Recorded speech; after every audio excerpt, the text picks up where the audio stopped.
Not ready for this. Ready for this, but not ready for all of this. No, it's been a whirlwind of a week. Lot of people that we care about out here. No, it's. I think the big thing is gratitude this week. Feeling really lucky. We're feeling really lucky to be surrounded by so much love. Love for my beautiful bride. And your beautiful husband. And my beautiful husband. Well done. Handsome husband. No, but can you hear me? There we go. There's Pat.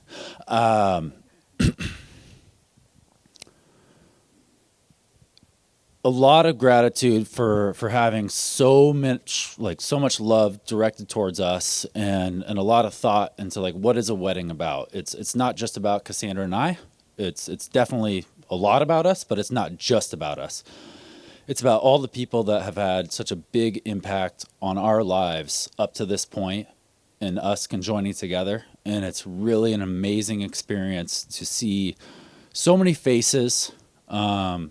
So many memories coming together, and it's really overwhelming to see all this together. This is not articulate at all, but ultimately, we love you all so much. We thank you guys for traveling far, all the way from New York, Florida, North Carolina, Chicago, Arizona, Massachusetts, Hawaii. And it's really humbling. It's humbling to have so many people here. And so I'm going to stop talking, and I'm going to say thank you all so much. We hope you have a great time. We hope you drink a lot. We hope you don't light the tables on fire. Don't break them. Buffalo, where you at? Hey. But raise a glass to yourselves tonight, because you guys are all amazing. We love you. Have fun.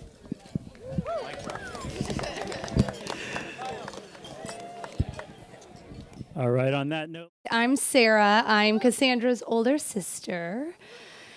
I mean, first of all, you guys look amazing. So beautiful.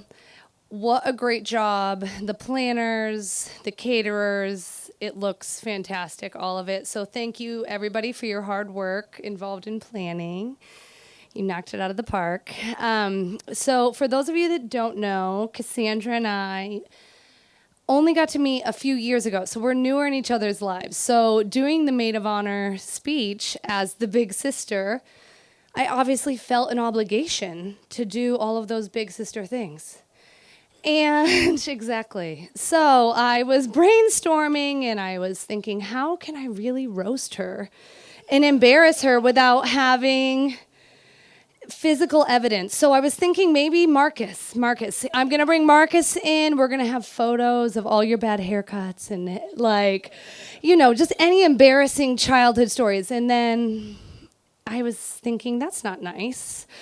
So I thought the Bobs, Buffalo Girls, college stories, rowdy, that's what we're going to hear. And then last night they all said so many nice things. So I was like, well, we can't do that again. And then I thought, let's make up for lost time and have a real tug of war over a dress in front of everybody, gladiator style. And then we just got our hair and makeup done, so that didn't work. And I just decided I will just celebrate that we got to skip to the good parts. And I get to be here tonight with all of you. And I'll just focus on what I do know about Cassandra, which isn't what happened before I knew her. But what I do know is she is, which we all know, not only drop dead gorgeous, we do look a lot alike. But she is fiercely loyal, hysterical, such a hard worker. Everything she does to the fullest extent. She leaves no detail left behind. And with that, skipping to the good part, she has a perfect dating record, because when I met Cassandra was when she met Cort. And, you know, and so while I was getting to know Cassandra, it was really fun because I was also getting to know Cort at the same time, and they were building their relationship and they're moving in together for the first time and traveling together for the first time and all of those firsts. And I got to be there and hear all about it from the beginning. And just like when I first met Cassandra and I knew I loved her, Cort, it was just the same. We hit it off from the beginning. You truly are each other's yin to yang, the balance. You two bring each other so much calm, and just the love you have is truly amazing and so special, which is evident in all of the people that you surround yourself with. You're so positive, and everyone loves to be around you too. You light up the room, and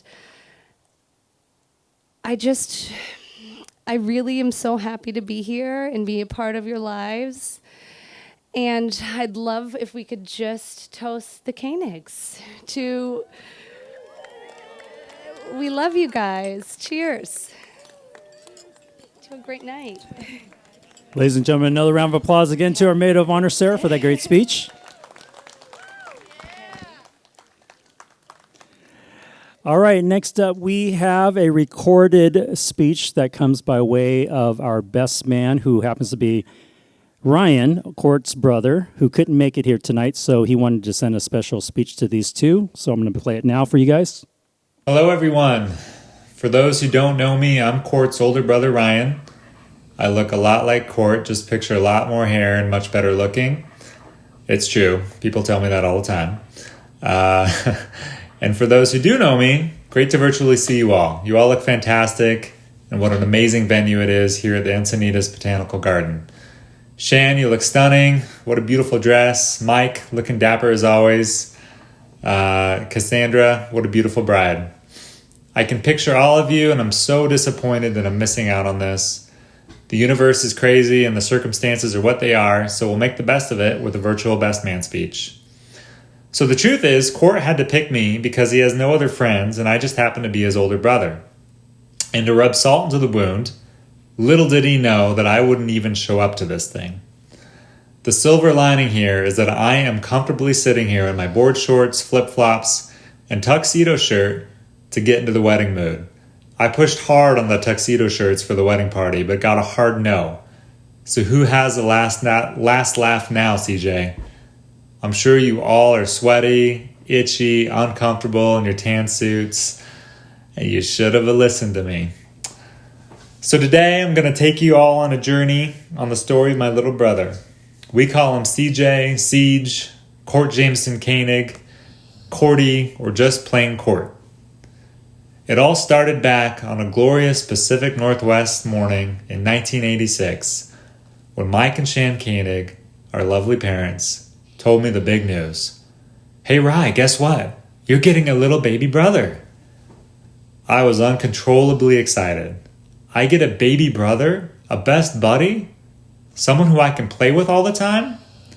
The anticipation and excitement was uncontrollable.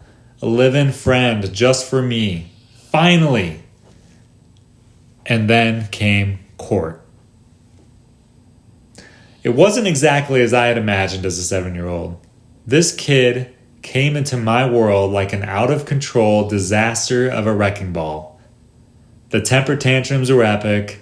The demands for chocolate milk bottle were endless. The self-destruction of banging his head on the wall. It was just too much. I'm pretty certain that we all went to counseling because of Cort. This was not exactly my idea of what a baby brother was all about. So Cort started to finally grow out of his diapers and become more of a sidekick throughout our school years. He would always be at my sporting events, always tagging along, skiing and playing with my friends. He was always around, wanting to hang out and be cool. This quickly evolved into messing with Cort. We would prank him constantly, I would cut his hair into ridiculous hairstyles, dress him up like a mini Brian Bosworth football player before his practice. This was more like it. This is what I was looking for as a big brother. I took great pride in beating Cort in everything we did and watching the epic Cort implosion of anger happen like clockwork. Cordy's long-term friends know exactly what I'm talking about. This big brother thing was getting good. So as I got into high school and then into college, Cordy started following into my footsteps. He was best friends with my friends' younger brothers. He was the football captain, quarterback for both the junior high and high school. He wore number 5, I wore number 4, and I think he was trying to secretly one-up me or something. He became quite the little athlete and competitor and was able to go on to play college football on a similar path as me. I went to UW, and I'm still unsure of what college Cort went to. I think there were 5 or 8 or something like that, but I lost track. During this time and into adulthood, Cort and I became really close. He was really my best friend, and we had a great relationship.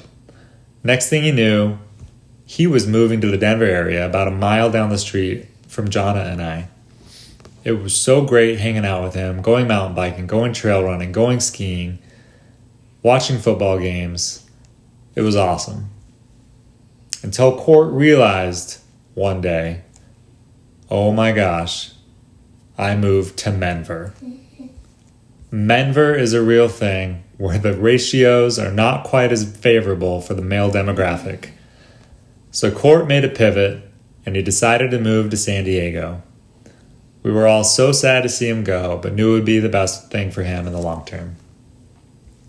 After leaving Denver, Cort settled into San Diego quickly. How could you not? The golfing, the surfing, the beaches, the endless things to do in this gorgeous weather, and it was not Menver. So I started to notice that the phone calls weren't quite as frequent as they usually were. I thought, oh, he must be busy having fun or surfing or golfing. But I believe the story is that he had swiped left or right or up or down or whatever these kids are doing these days. And he had found someone. Who was this someone? That was fast. Menver was a real thing. Thank God for eHarmony, right, Cort? So fast forward 2.5 years, and here we are, all celebrating Cort and Cassandra. So here's to my little brother, who evolved into the man that he is, and into my best friend. Here's to an incredible present and future for both you and Cassandra. Welcome to the family, Cassandra. Everyone, please raise a glass. Cheers to Cort and Cassandra. Love to all. Cheers. Ladies and gentlemen, give a round of applause again to Ryan for making that great speech for Cort and Cassandra.